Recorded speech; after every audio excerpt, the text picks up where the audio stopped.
Antes, en el video del día, les vamos a presentar parte de lo que fue ayer la presentación de mi libro en la Feria del Libro, Las tumbas de Uchurajay 30 años después. Yo le quiero dar un agradecimiento muy especial al público numerosísimo que asistió ayer a la presentación del libro, que lo compró, que hizo su cola disciplinadamente para que yo le firmase un autógrafo. Dios mío, qué honor tan abrumador.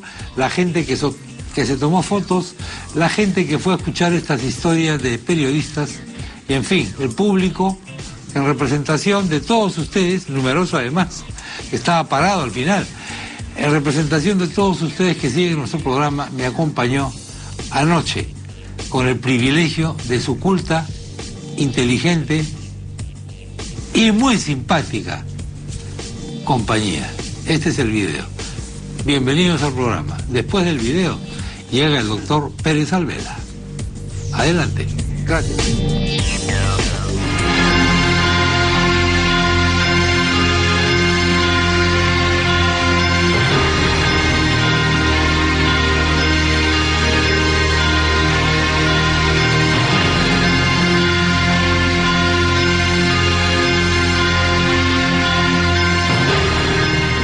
Y un prólogo que pone en contexto lo que fue hace 30 años esa masacre y lo que es hoy el Perú, luego de la Comisión Vargas Llosa, de la Comisión de la Verdad, cuyos resultados Chema Salcedo cuestiona de alguna forma en su prólogo, porque aún no habiendo cambiado las cosas, lo que ha cambiado es la percepción de algunas personas sobre los que participaron de forma indirecta o directa en esta masacre. Las palabras mías solamente son de presentación y de agradecimiento a José María Salcedo, porque siendo un libro de importancia vital para entender la realidad nacional, él ha dado todo su apoyo para que esta reedición sea posible. Y la primera presentación que vamos a hacer en video en esta actividad es de un documental que se ha hecho precisamente hace 30 años ya sobre esta masacre y que evidentemente pone en evidencia lo que ha sido nuestro país y yo diría lo que no ha dejado de ser. Dios quiera que no volvamos a esa situación. El libro obedecía la necesidad de pensar sobre mí mismo, sobre quién era yo en esos momentos. Era un testimonio de parte, un intento de poner en escena al país que observaba y tal vez provocaba esa tragedia, y de ponerme en escena a mí mismo en ese momento, en ese país, en esa tragedia. Quería tal vez cerrar un capítulo de mi vida y pasar a otra cosa, como si la vida se compusiera de páginas, como un libro de papel. Recientemente, una colega peruana, residente en Nueva York, Carmen Hulbert, ha emprendido la enorme tarea de filmar un documental sobre el asesinato, aún en proceso.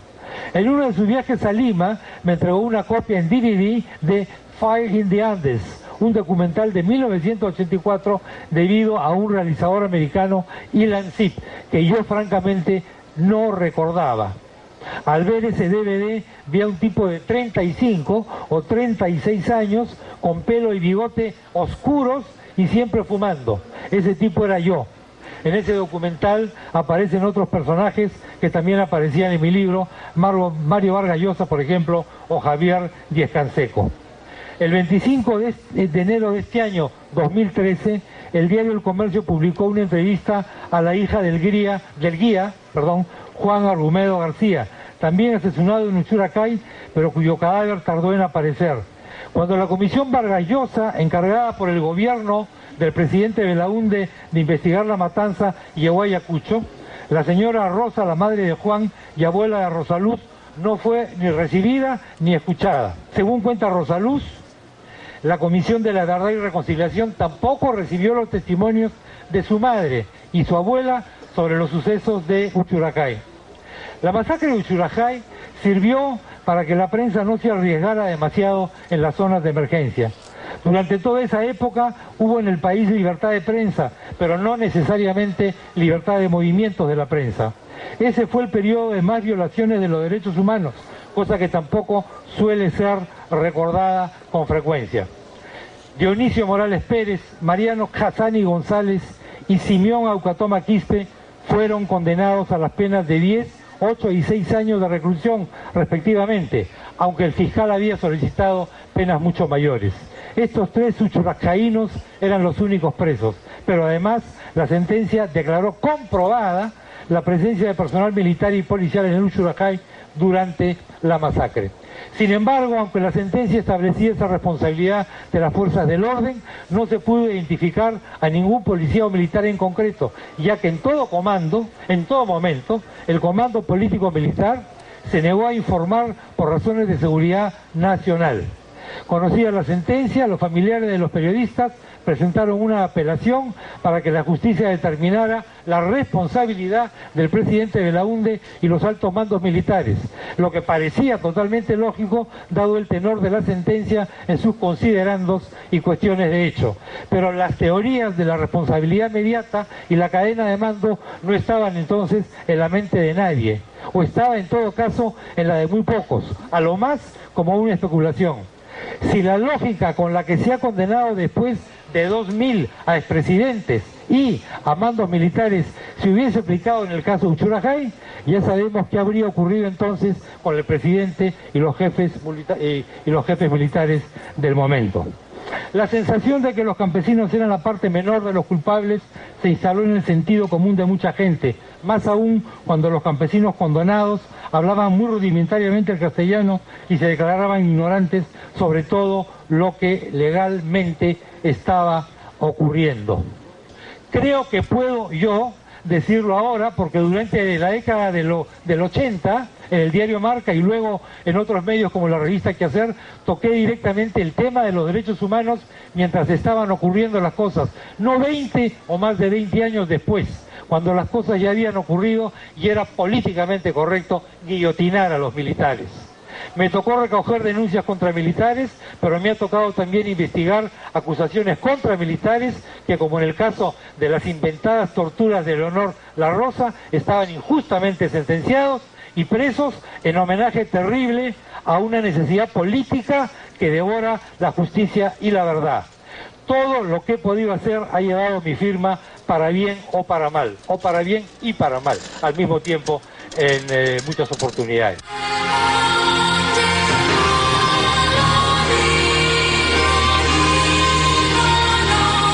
Finalmente, otra de las cosas que debo discrepar y que debo señalar es la forma como la Comisión de la Verdad trata a mi amigo, mártir de la libertad de expresión, así lo considero yo, Luis Morales Ortega.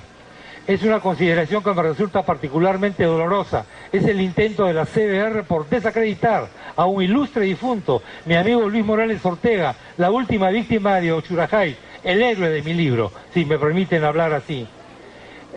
Morales muere en Ayacucho en 1991, después de haber regresado contra todo pronóstico, le dijimos varios que no regresaba, su familia se viene a Lima y él muere asesinado después de varios intentos, presumiblemente por un grupo de militares disfrazados.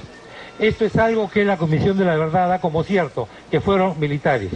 La Comisión de la Verdad presenta su muerte como una ejecución extrajudicial y narra cómo sale del domicilio y lo matan. Morales trató de escapar tocando la puerta de una casa, pero no le abrieron. Recibió 5 disparos.